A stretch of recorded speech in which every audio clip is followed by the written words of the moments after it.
Est-ce que tout le monde peut devenir patron? C'est la question que j'aborde aujourd'hui dans mon nouvel épisode de podcast. Et si c'est la première fois que tu tombes sur mon contenu, mon nom c'est Stéphanie Frédéric, je suis consultante en entreprise et le sujet qui a été sélectionné aujourd'hui, c'est pas moi qui l'ai choisi, c'est vous à travers mes différentes communautés et ce sujet-ci a été choisi sur Instagram et la réponse à cette question-là, c'est vraiment complexe et on va évaluer ensemble pourquoi. On va regarder ensemble, premièrement, une anecdote qu'une abonnée m'a partagée. On va regarder la différence entre un patron qui est un entrepreneur versus un patron qui est un gestionnaire. On va parler des compétences clés d'un gestionnaire, justement, des formations qu'il faut aller prendre, des obstacles, puis la réalité qu'on fait face souvent quand on est en charge d'une équipe, quand on est un fameux patron. Puis, je vais répondre finalement à la question initiale de est-ce que tout le monde peut devenir patron? Et je vais vous émettre mes conseils par rapport à ça si jamais c'est un rôle que vous souhaitez atteindre un jour dans votre carrière. On lance ça? Donc, je vous l'ai dit, la question, elle est complexe parce que pour devenir patron, il y a beaucoup de facteurs, beaucoup d'enjeux qui rentrent en compte, mais notamment les compétences, notamment les opportunités, notamment les formations, puis les motivations intrinsèques des individus à atteindre certains niveaux de gestion. J'ai envie de vous partager justement une anecdote d'une abonnée qui m'a été partagée parce que je trouvais que ça reflétait énormément la réalité de beaucoup de gens qui se retrouvent en gestion. Donc, je vous partage ça. J'ai été gérante d'une boutique qui générait plus d'1 million de dollars par année. J'avais aucune expérience et encore moins les capacités. J'ai finalement été prendre un café avec mon assistante gérante pour lui offrir qu'on fasse un switch de poste. Ça prend beaucoup d'humilité, mais il faut savoir reconnaître nos forces et nos défis. L'organisation mentale, la pression de performance et la gestion des priorités ne font pas partie de mes forces. Puis, ce que je trouve intéressant dans ce cas-là, c'est que c'est vraiment souvent comme ça que ça se passe. C'est que on se retrouve dans un rôle qu'on pense qu'on va aimer, occuper, et finalement, on se rend compte qu'on n'a pas nécessairement les compétences. Et pour développer nos compétences, il faut être accompagné. Il y a plusieurs façons, je vais aborder le sujet un petit peu plus loin, mais il y a plusieurs façons qu'on peut développer nos compétences. Mais souvent, quand on se retrouve dans un rôle de gestion, sans de formation initiale, ça peut être vraiment envahissant, ça peut paraître comme une montagne, puis j'ai juste des félicitations à dire à cette abonnée-là, parce qu'elle a eu beaucoup d'humilité, et ça demande tellement de courage de dire à son assistante « Aïe, aïe, je suis pas capable de faire la job, peux-tu la faire à la place, puis peux-tu la faire, puis me coacher à travers tout le processus-là? » Et dans son cas particulier à elle, c'est une autre entreprise qui était venue la recruter pour venir occuper un poste de gestion au sein de leur entreprise. Et c'est vraiment fréquent. Souvent, on va chercher, puis c'est même recommandé, on va aller chercher des candidats qui ont le savoir-être plutôt que le savoir-faire. Idéalement, ils ont le savoir-être et le savoir-faire, mais comme vous vous en doutez, la main-d'œuvre est une denrée rare. Donc, souvent, on va opter pour aller chercher un candidat qui a le savoir-être. Le danger avec ça, c'est de ne pas soutenir ce candidat-là dans son intégration et dans sa formation. Et on se retrouve avec une situation où le candidat qui avait probablement tout le potentiel, parce qu'on est allé le recruter, on a vu beaucoup de qualités en lui, en elle, et on les a pas exploités, entre guillemets. On n'est pas allé aider cette personne-là à développer les compétences et malheureusement, cette personne-là se sent ultimement envahie parce qu'elle doit apprendre beaucoup de responsabilités quand on vient en charge d'une équipe. Ça vient avec un lot de responsabilités, puis je vais vous en parler un petit peu plus tard dans l'épisode.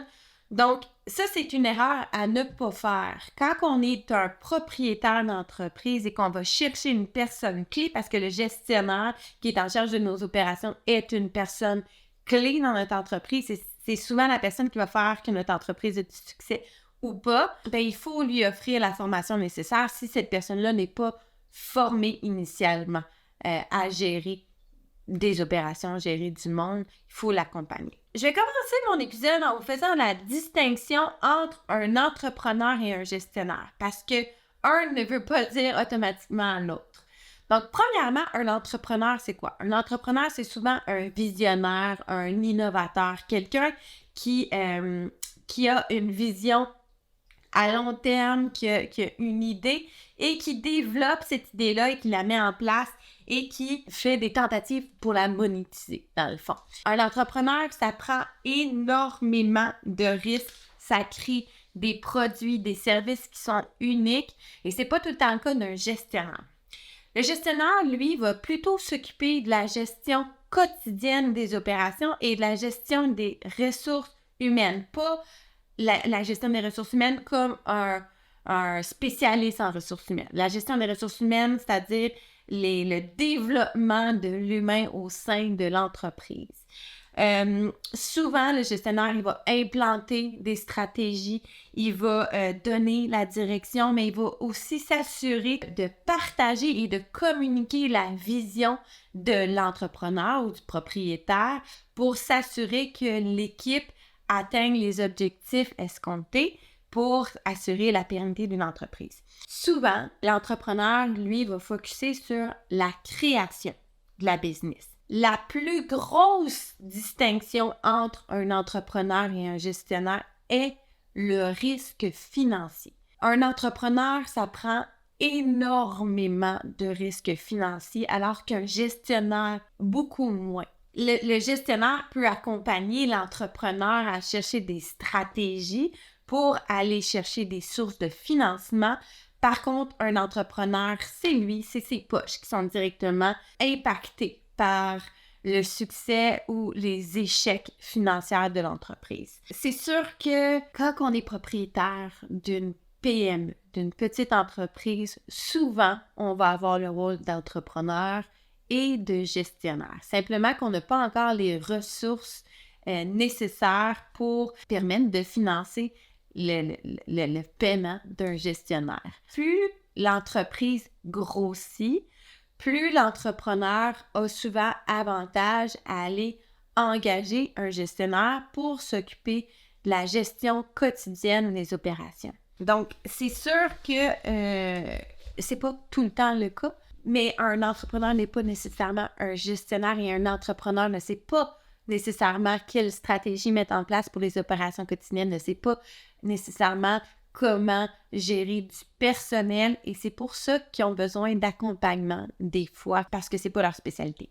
Les gestionnaires, souvent, sont formés pour ça, mais pas tout le temps. T'sais, si on prend le commerce de détail, si on prend par exemple des magasins de linge, c'est pas toujours des gestionnaires formés, par exemple à l'université, qui sont en charge des opérations. Ils ont des formations, naturellement, des fois des formations à l'interne, mais c'est pas nécessairement des gens qui ont aussi des formations universitaires. Ça m'amène à vous parler des compétences clés qu'un gestionnaire doit avoir pour gérer ses opérations. Je vous l'ai dit un petit peu plus tôt, un bon gestionnaire va être la clé souvent du succès d'une entreprise. Et des fois, on a 1, 2, 3, 4, 50, 200 gestionnaires en poste, dépendamment de la grosseur de notre entreprise. Et c'est très important que ces gestionnaires-là aient des compétences clés parce que c'est souvent sur eux que repose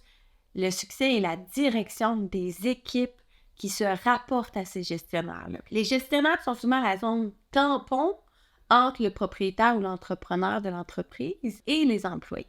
Donc, ils doivent avoir des compétences très démarquées pour être en mesure de faire rouler les opérations de façon optimale. Donc, naturellement, le leadership. Le leadership, qu'est-ce que ça veut dire, ça? Ça veut dire, est-ce que tu es capable d'inspirer les gens à suivre la vision de l'entreprise? Est-ce que tu es capable d'inspirer les gens à embarquer dans les objectifs, à embarquer dans l'atteinte de résultats? Je m'exprime. J'ai la misère de m'exprimer là. Est-ce que tu es capable de walk the talk? Puis ça serait la première erreur souvent qu'on retrouve en gestion, c'est fais ce que je te dis, fais pas ce que je fais. Un leader va walk the talk, les babines vont suivre, les bottines vont suivre les babines. Ouais, c'est ça. La communication.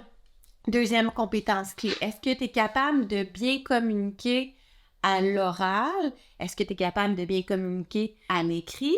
Est-ce que tu es capable d'aller pratiquer l'écoute active pour aller cibler, c'est quoi les préoccupations de l'équipe, mais pour aller aussi cibler les opportunités, parce que souvent, les membres de notre équipe nous donnent beaucoup d'informations et c'est à partir de cette information-là qu'on peut aller chercher ou établir, mettre en place les meilleures stratégies pour permettre à l'entreprise de continuer à se développer, de continuer à se démarquer dans la business. Gestion du temps. C'est sûr qu'un gestionnaire qui est efficace va être en mesure de bien gérer son temps. Quand on gère mal son temps en tant que gestionnaire, quand on montre à nos employés qu'on envoie des courriels à minuit le soir, qu'on demande à nos employés de rester jusqu'à 7 heures le soir alors qu'ils sont supposés d'être là jusqu'à 5 heures, ben ça demande des grandes lacunes et ça a un impact direct sur l'équipe et sur leur motivation. Donc, gestion du temps, c'est vraiment très important. C'est une compétence clé quand on est un gestionnaire efficace. Prise de décision, d'être en mesure de voir les différentes perspectives pour prendre des décisions qui sont des fois très difficiles. Donc, il faut voir l'impact à court, moyen et long terme de nos décisions et des fois, ça implique d'avoir des conversations difficiles. D'où la compétence de communication, d'être en mesure de communiquer avec bienveillance, mais de communiquer de façon claire c'est quoi les attentes et les objectifs. Capacité à déléguer. Si on veut avoir une équipe qui est efficace, qui est performante, il faut les déléguer certaines tâches pour permettre à nos employés, premièrement, de se sentir autonomes et de leur permettre aussi, par le fait même, de développer leurs compétences à eux. Quand tu es un bon gestionnaire, les opérations roulent, que tu sois là ou pas. Si tes opérations ne roulent plus quand tu es absent, il y a quelque chose que tu fais mal. Il y a quelque chose dans ta gestion qui ne fonctionne pas. Ça se peut que tu sois en développement, ça se peut que tu sois un nouveau gestionnaire et que tu es en train d'apprendre. Mais la capacité à déléguer, c'est vraiment quelque chose que tu dois apprendre rapidement, que tu devrais mettre dans ta gestion des priorités de compétences à acquérir parce que si tu ne délègues pas, tu montres à ton équipe que tu n'as pas confiance en eux, tu montres à ton équipe que tu n'as pas envie qu'ils développent leur performance, leurs compétences, excusez-moi, tu démontres à ton équipe que tu veux pas nécessairement qu'ils aient leur propre autonomie. Et ça, c'est très démotivant pour des employés. Capacité à déléguer, j'ai nommé esprit d'équipe, adaptabilité. Hey, adaptabilité, ça, c'est clair que c'est une compétence que tu dois avoir quand tu es un gestionnaire, quand tu es un entrepreneur aussi, parce que, mon Dieu, qu'il y a tout le temps des situations nouvelles qui se manifestent quotidiennement. Et si tu es inconfortable avec le fait que tu dois t'adapter à certaines situations, tu vas rusher, mon ami. Si tu occupes un poste de gestion, tu vas trouver ça rock'n'roll. Le monde est très changeant. Le monde des affaires est très changeant et les individus, les membres de notre équipe changent constamment. Nos partenaires d'affaires, nos clients, nos fournisseurs, nos financiers.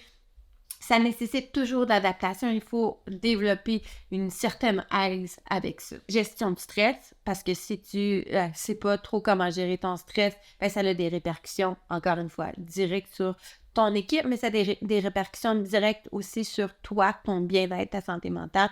Donc, il faut que tu développes des outils pour pouvoir gérer de façon efficace sans nécessairement avoir des répercussions sur ton bien-être à toi.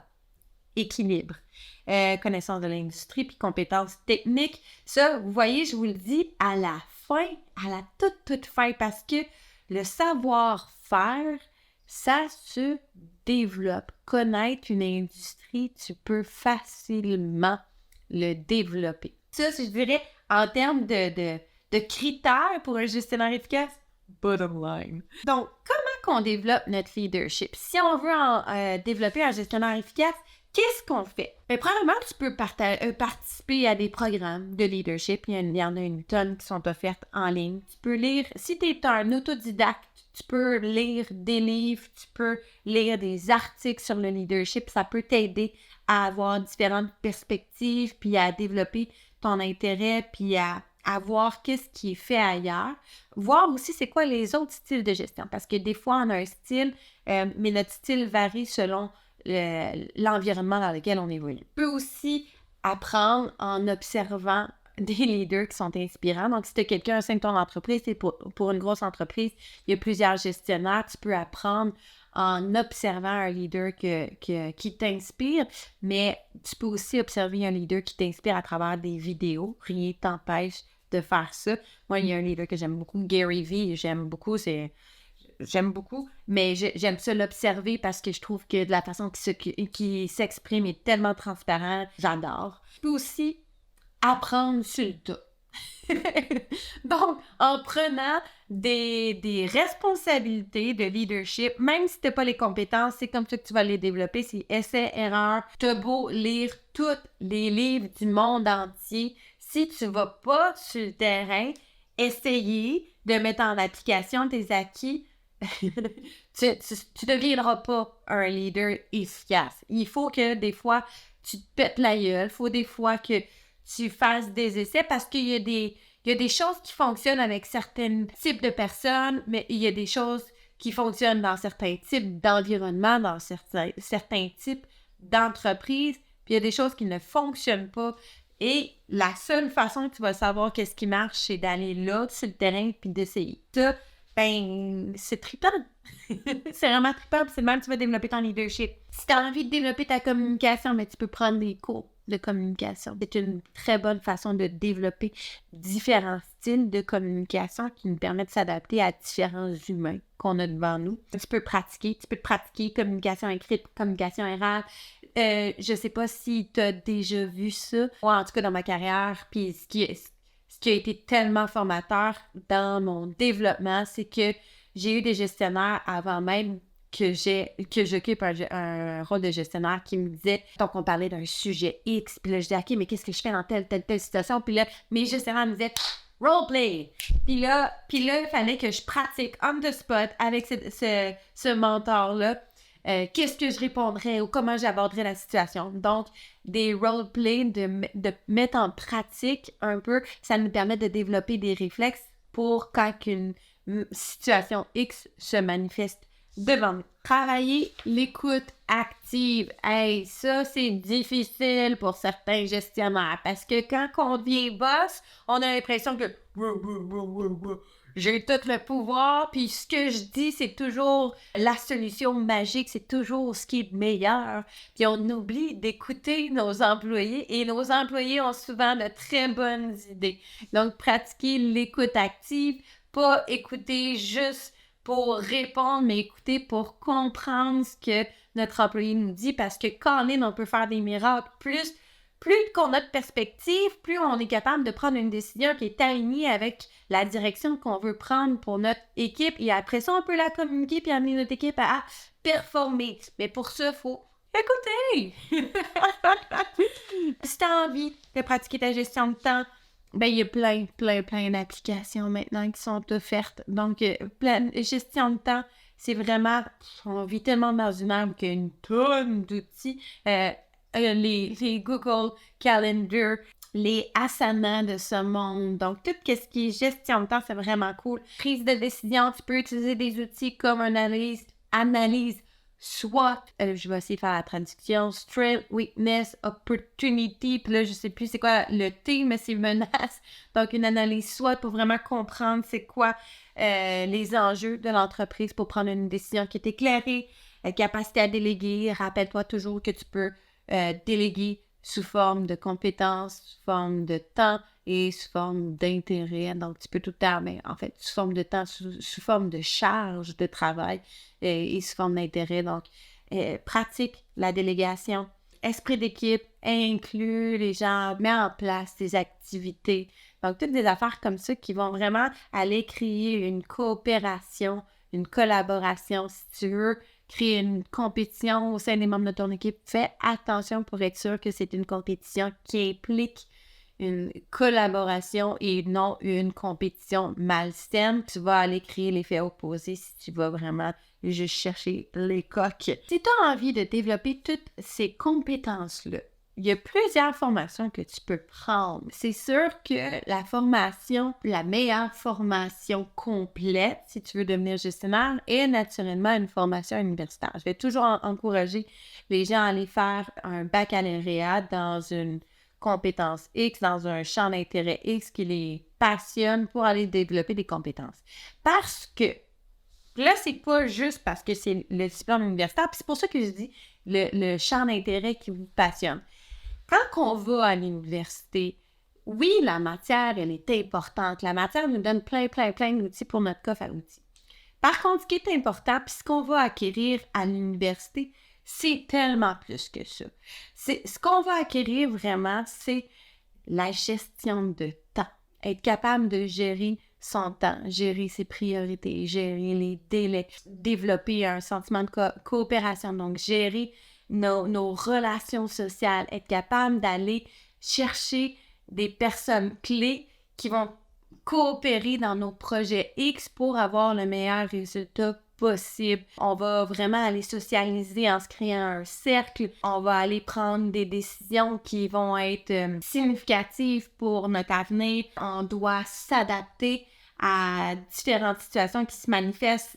Entre autres, si tu travailles en même temps qu'aller à l'université, il faut que tu t'adaptes selon tes horaires, selon les horaires de l'université, selon les challenges aussi. Si tu as un membre de ton équipe qui ne coopère pas, qu'est-ce que tu fais? C'est quoi les stratégies que tu peux aller chercher? Donc, pour moi, c'est ça la grosse plus-value de l'université. Oui, c'est sûr que la matière est importante, mais c'est vraiment tout ce qui englobe ces études-là. Maintenant, est-ce que tu peux être un bon gestionnaire sans avoir des études universitaires? Ben oui, c'est sûr que oui. Mais ça se peut que tu te plantes pas mal plus que quelqu'un qui n'a pas fait des études universitaires. Puis, est-ce que se planter, c'est négatif? Pas en tout, parce que quand on a des échecs, quand on se pète la gueule, c'est de même qu'on apprend. Donc, si tu te plantes jeune, ça se peut que tu réussisses, mais ça se peut que non. Puis tu sais, quand tu as des études universitaires ou collégiales, du moins, moi je le vois comme une clé, comme plusieurs clés. Tu ajoutes plusieurs clés à ton trousseau de clés, c'est-à-dire que si tu veux aller ouvrir une porte, tu as plusieurs clés à saisir, puis il y a plusieurs portes que tu vas pouvoir ouvrir. Si tu choisis de ne pas aller à l'école, c'est bien correct, mais ça se peut que tu aies juste une clé. Puis que quand tu évolues comme un individu, parce que des fois, en fait, pas des fois, dans la vie, on évolue comme personne, bien, ça se peut que nos champs d'intérêt qu'on avait à 19 ans sont très, très différents des champs d'intérêt qu'on a à 30 ans et sont très, très différents des champs d'intérêt qu'on a à 50 ans. Mais si on va aller chercher le maximum des opportunités dans notre évolution, il vaut mieux aller chercher le maximum de clés qui vont nous ouvrir le maximum de portes. Est-ce que tu peux réussir ça?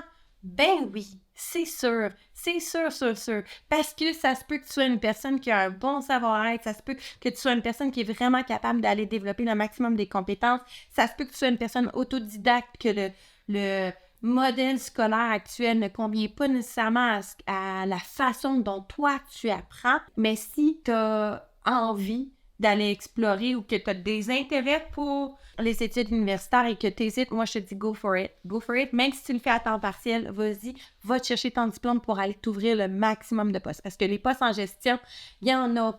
Puis ça se peut que tu sois un entrepreneur et que tu n'en aies pas besoin, mais les entrepreneurs, je l'ai dit, c'est souvent les gens qui sont à l'aise avec les risques financiers et c'est pas la majorité des gens dans la vie qui sont à l'aise avec ce risque-là et qui ont du succès aussi une fois qu'ils prennent ce risque-là. Fait qu'il faut juste que tu sois conscient de où tu veux aller.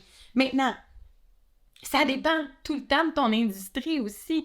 Ça dépend de plein de facteurs. Plein de facteurs. D'autres façons que tu peux aller développer tes compétences de pas de leadership, mais de gestionnaire, ben, tu peux aller chercher des formations en ligne. Tu peux aller chercher un coach ou un mentor personnel qui peut vraiment t'accompagner dans le développement de tes compétences. Donc, si, par exemple, tu as des études collégiales, puis que tu as envie de développer une compétence spécifique pour le rôle que tu veux occuper, bien, va te chercher un coach qui va vraiment aller t'aider à t'accompagner à développer ces compétences-là. Une fois que tu es gestionnaire, une fois que tu es en charge d'une équipe, bien, ta formation ne s'arrête pas là. Donc, tu as avantage à toujours mettre à jour tes compétences. Donc, tu peux toujours aller chercher justement des formations en leadership, tu peux aller chercher des formations en gestion de changement, tu peux aller chercher des formations en gestion de temps, tu peux aller chercher des formations en communication. Donc, tu sais, l'apprentissage, la mise à jour des connaissances, c'est quelque chose qu'on fait à vie. Tu sais, parce qu'on est des personnes, on est des humains et l'humain, il évolue constamment. Donc, il faut toujours se renouveler. L'industrie, le monde des affaires se renouvelle constamment. Donc, il faut être en mesure d'aller chercher ces formations-là pour rester à jour. Maintenant, quand on est gestionnaire, bien, c'est sûr que une fois qu'on est en poste, ça se fait pas de même. Donc, on va être confronté à certains défis, certains obstacles, entre autres la résistance au changement. Donc, ça, c'est quelque chose qu'on voit régulièrement quand on a un changement